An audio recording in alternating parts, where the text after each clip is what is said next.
नमस्कार, 2 बजे के बुलेटिन में आपका स्वागत है। मैं हूं निशांत चतुर्वेदी। यूपी उत्तराखंड में प्रचंड जीत और मणिपुर गोवा में सरकार बनाने के बाद पीएम मोदी अपना नया मिशन तय कर चुके हैं, मिशन 2019 के चुनाव का। और इसीलिए आज संसदीय दल की बैठक में पीएम मोदी ने पार्टी सांसदों को साफ साफ संदेश दिया कि न वो खुद बैठेंगे और न किसी को बैठने देंगे। बीजेपी संसदीय दल की बैठक में तालियों की गड़गड़ाहट के साथ प्रधानमंत्री का स्वागत हुआ। सभी सांसदों ने पीएम और पार्टी अध्यक्ष अमित शाह के लिए बधाइयों की हथेलियां जोड़ ली। अमित शाह ने नरेंद्र मोदी को गुलदस्ता भेंट किया और मोदी फौरन फूलों की नाजुकी से कांटों की राह तक आ गए। बोले, सांसद पूरे देश में जाएंगे जीत का संदेश लेकर, न बैठूंगा न बैठने दूंगा।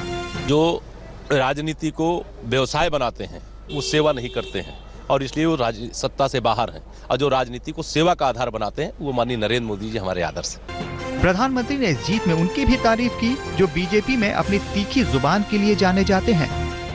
पीएम ने कहा, इस जीत पर उन मुंह के लालों का भी अभिनंदन जो चुप रहे। इशारा साक्षी महाराज, योगी आदित्यनाथ, गिरिराज सिंह और विनय कटियार की ओर था। हम लोग पहले से ही इस बात को लेकर के चले थे कि उत्तर प्रदेश को कुशासन से मुक्ति दिलानी है।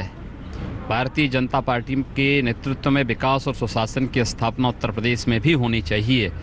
लेकिन वो तो हो गई योगी जी, लेकिन अब चेहरे की बात है, मुख्यमंत्री पद के लिए आप भी दावेदार, आपका नाम भी चल रहा है, आप तैयार हैं जाने के लिए? कोई दावेदारी नहीं, न कोई कंफ्यूजन है। जीत के बाद पार्टी के दफ्तर में जो बात मोदी ने 4 दिन पहले की थी वही फिर से दोहराई कि बीजेपी के बड़े से पेड़ पर बहुत फल लगे हैं, अब झुकने की बारी है।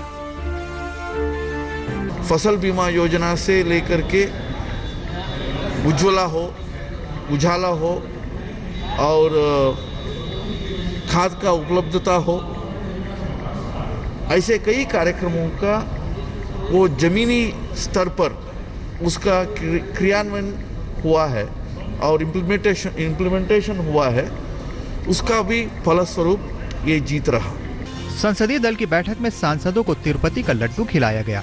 स्वागत और अभिनंदन के बाद गृह मंत्री राजनाथ सिंह ने देश के गरीबों और सभी वर्गों के लोगों को बीजेपी का समर्थन देने के लिए धन्यवाद प्रस्ताव पारित किया।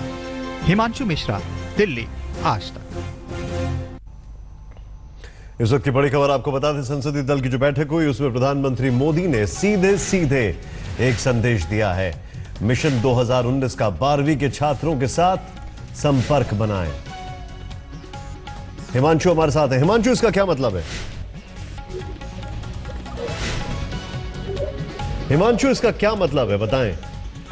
देखिए निशांत, बिल्कुल प्रधानमंत्री ने जब कहा है कि 12वीं के जो छात्र हैं उनके साथ संपर्क बनाएं और ज्यादा से ज्यादा लोगों को जोड़ा जाए, मतलब साफ है कि उन्होंने संदेश दे दिया है कि ये जीत सिर्फ काफी नहीं है, 2019 का जो मिशन है उसके लिए अभी से ही पार्टी को तैयारियां करने पड़ेंगी। और इसलिए उन्होंने अपने सांसदों को कहा, ना मैं बैठूंगा ना आपको बैठने दूंगा। मतलब साफ है, काम करने वालों को जीत दी है जनता ने और काम करके दिखाना होगा। तो अमित शाह ने भी साफ साफ कह दिया है कि आपको अब परफॉर्म करने का टाइम आ गया है और जब सरकार के 3 साल पूरे हो जाएंगे उसके बाद से आपको दिखाना होगा कि जो योजनाएं आपने सरकार के द्वारा चलाई गई हैं वो कहां तक पहुंची है जन जन तक, और उसको और दूर तक जनता के बीच में कैसे लेके जाना है, उसका रोड मैप जो है वो तैयार हो रहा है सरकार की तरफ। हिमांशु, मैं एक चीज समझना चाहूंगा, ये 12वीं के छात्रों से संपर्क का अर्थ क्या है? क्या ये एक नया भावी जो है वोटर है उसके तौर पर देखा जा रहा है? बिल्कुल बिल्कुल निशांत, क्योंकि 12वीं का जो छात्र है वो लगभग 16 से 17 साल की एज का है और जब 2019 आएगा तो वो वोट कास्ट करने के लिए तैयार हो जाएगा। तो मतलब साफ है कि उनको उनके साथ ज्यादा से ज्यादा जो है वो इंटरेक्शन होना चाहिए और उनको शुक्रिया जानकारी बताना। बहुत बहुत शुक्रिया जानकारी के लिए आपका।